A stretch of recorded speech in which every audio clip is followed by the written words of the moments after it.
Аз се казвам Майя Йорданова и съм родом от град Пловдив. И занимавам се с народни танци, танцорка съм в ансамбъл Траки и преподавам на деца пак народни танци. Аз съм Драгомир Йорданов, от може би 15 години съм в Пловдив, откъдето е жената, там е родата. Тук учих и в последствие тук останах, тук работя, също се занимавам с танци, вече съм в педагогическа насока. Ние се оженихме 2017 година и в последствие първо живяхме с майка ми, съответно ние като мало семейство трябва да се отделим. Тръгнахме да търсим разни варианти за закупуване на жилище, съответно кредит. Това е супер стрес за мен, защото аз до тогава кредит никога през живота си не съм теглил и кредита беше за моята глава шок. В един момент се срещнахме с Влади, споделих му страховете. Извинявай, че те прекъсвам, но преди това имахме няколко неуспешни опита. Харесахме жилище, даже капарирахме едно жилище, след това се отказахме и изгубихме капарото, нали? Но защото, понеже усетихме, че не е нашия апартамент, а и този страх на Драго за кредита също така се оказа влияние. Да, точно. И след това, ни с Влади се познаваме много от преди това, но той дойде със своето предложение за този апартамент. Каза, елате просто да видите, нали нищо не губите. Да, защото пък ние в този момент бяхме се насочили в конкурентна фирма и аз викам, Влади, аз съм си наумил, ще отидем, гледахме, ще купим. И той вика, не брат, ела да видиш, моля те, само виж. Дойдохме тук заедно с нея, беше готов само първия етаж. Да, всичко беше на чертеж.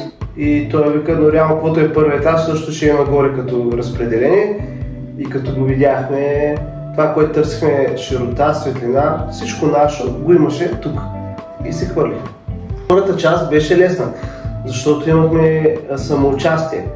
След което Влади ми ще звънна, каза, трябва да дадем останалата част от парите, но точно тогава беше настъпил COVID, съответно аз нямах работа и тогава аз казах, нали, че нямам пари, а само нейният доход не стигаше, за да докажем на банката, че ние можем да се справим с кредита. И казах на Влади, продайте го апартамента, ни просто няма как. И те казаха точно тогава, че нали, може да ни влезнат в положението и може да ни изчакат, за което сме благодарни, защото сме тук благодарение на този жест. Да, защото то не беше, бяха няколко месеца, това е огромен период. Близо половин година трябваше да изчакат. Да, който друг едва ли би го направил според мен. А те ни изчакаха толкова много време, за да може той, нали, да има отново трудов договор, да потръгне работата, да си дойде всичко на мястото и да можем да си позволим да изтеглим кредита и така, нали, жилището да се запази за нас. Тогава беше, нали, много трудно време с COVID-а и просто момента да се решим изобщо да закупим това жилище не беше много така, чудо си беше. И благодарение на Влади и насърчението, нали, на екипа. Ние изградихме вяра. Повярвахме, че ще стане това нещо и просто се хвърлихме, защото реално думите, които те ни казаха, вложиха тази сила на вяра в нас и бум! Абе, божа работа!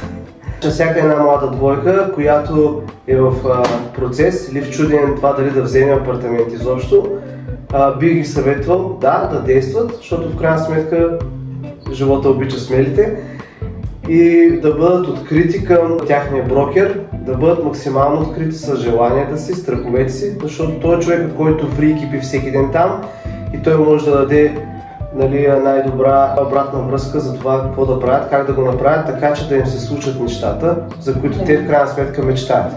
На нас лично Влади ни вдъхна точно такъв кураж и увереност, че всичко ще се случи без проблем. Наистина не се притеснявахме нито за апартамента, дали ще стане готов в рамките на времето, за което е дадено по договор, нито за теглянето на кредит. Процесът беше лесен и всичко беше лесно и приятно. Ако се чудите кой да бъде човека и брокера, който да ви насочи към закупуването на вашето жилище, ние препоръчваме от сърце Владимир Мирчев и неговата фирма, защото заради неговите умения, заради доброто му сърце, заради преди всичко, че е човек и оттам вече според мен няма как и фирмата и нещата, които върши професионално, да не са окей.